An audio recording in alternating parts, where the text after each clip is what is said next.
We are going to cover Chapter 13, which is covering political institutions. So today we're going to focus on politics and the economy. We're going to talk a lot about different political types, different economic systems, and then at the end we're going to go through and talk a little bit about politics here in the United States. This chapter is very timely for us. It is 2020. It's a very odd year, but we are going to have a big presidential election in November, or at least we're scheduled to have one. So this information will be very timely. I think politics myself was very interesting. I don't like the arguing back and forth, but I love learning about how things work, what we do here in America, why we're a bit of a strange duck when we think globally. And I just want to know what's going on and how things work. So the photo that I have up here, and I realize that it's quite small, but it is the outcome of our most recent presidential election. Here in the United States, we are all about the Electoral College, which means that we do not directly elect our president. We vote, and depending upon who wins the most votes in your state, there are electoral college votes that each state has. So, and we're going to get a little bit more into that, but whenever it is election night, they always do the red and the blue states. Well, this map here shows you how red and how blue states are. You notice Illinois is pretty blue, and we are surrounded by red states. So we are a bit of an odd duck here in Illinois, along with the United States being just odd in itself. You can't see it here on the screen. Oh, it does let me zoom in here. Let me see if I can move it out for you. But the interesting thing is that you can see here that Donald Trump won the Electoral College vote with 279 votes. But if you look here, I know that's really small here at the bottom, Hillary Clinton actually won the popular vote.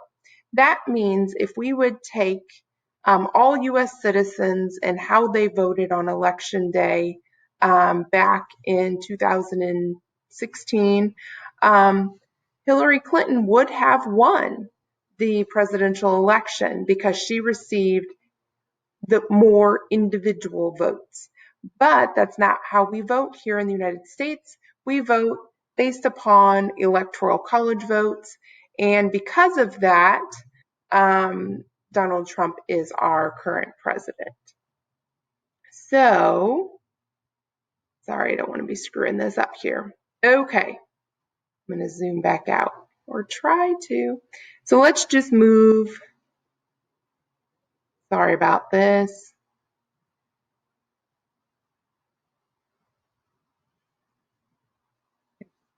Jacked up with my screen here. See if I can fix it.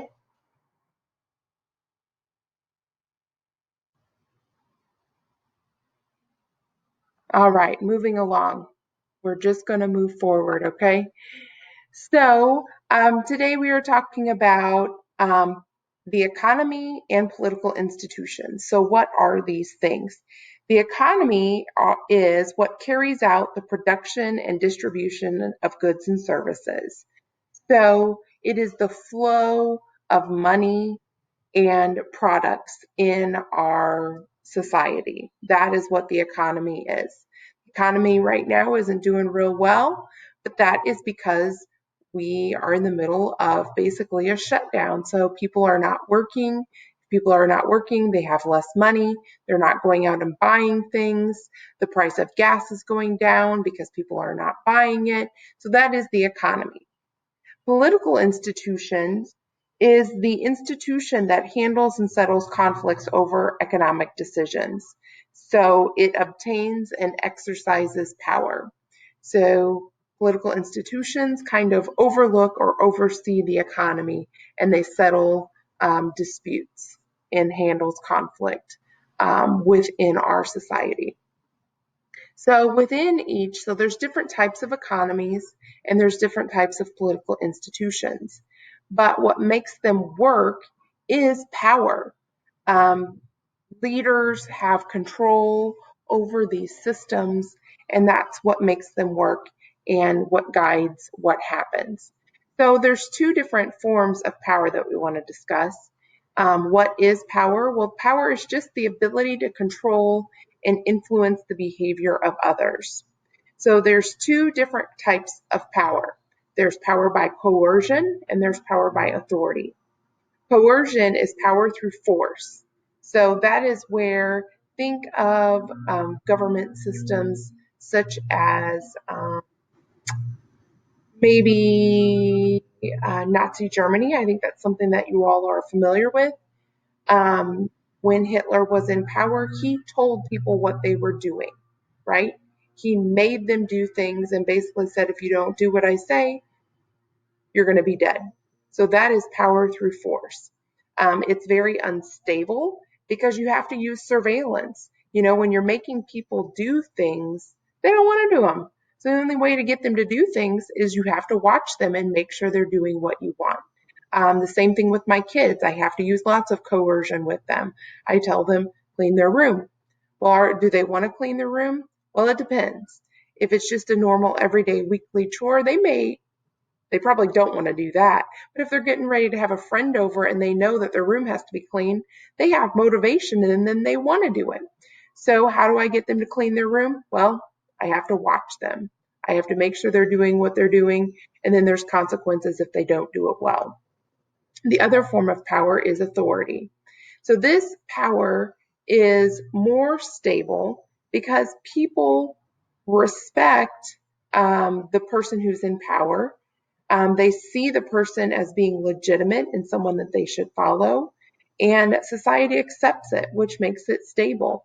People accept the authority, they accept the form of power. So they don't have to be watched. They do it because they agree with the system. So there's a short little blurb in blue on the first page that I'm going to read since we covered some of the basic terms. Do Japanese or Americans work more hours per week? Less than a decade ago, Americans looked at workers in Japan with awe. Stories of men and women slaving away for 10 or more hours per day, 6 days per week, made the rounds in corporate America and surprised many American workers. The reality today is different. The average American works longer than workers in any other industrialized country, including Japan. Now we're working more hours than Japan. Between 1977 and 2000, the average work week among salaried American workers lengthened from 43 to 48 hours. In that same period, the number of workers putting in more than 50 hours per week went from 24 to 37%.